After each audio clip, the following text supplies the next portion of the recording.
Thanks for staying with us. Tonight, Bibb County Sheriff David Davis speaking out following the termination of a longtime investigator, Nicholas Denny.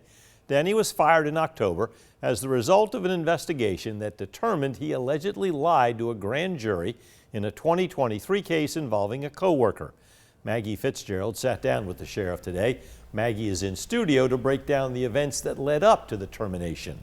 Frank, after speaking with both District Attorney and Sheriff David Davis this week, both say it was a drawn-out timeline for the former investigator, Nicholas Denny, to be relieved of his duties. From gathering transcripts of Denny's testimony and interviews to comparing evidence and even bringing the GBI to further evaluate. Sheriff Davis says every step taken over the past year was essential for him to make that final decision to terminate Denny.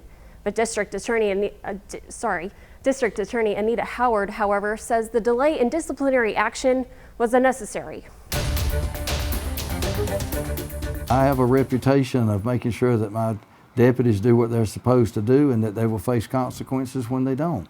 And this is sort of an example. An example of what Sheriff Davis calls an abuse of power, according to a termination letter sent to former Deputy Nicholas Denny in October of this year. But almost a full year before his firing, Denny testified to a grand jury in a case involving a co-worker accused of engaging in criminal activity. An assistant DA noticed discrepancies between Denny's testimony and an interview with that co-worker conducted 6 months prior. An internal investigation was launched shortly after. The DA and myself thought it would be appropriate to have the GBI to come in and look at it and see if there was a grounds for criminal charges, and they determined that. The GBI was brought in to evaluate in August of this year. That's after Sheriff Davis received a letter detailing District Attorney Anita Howard's investigation and her decision to no longer prosecute cases that rely solely on Denny's testimony. His testimony cannot be corroborated.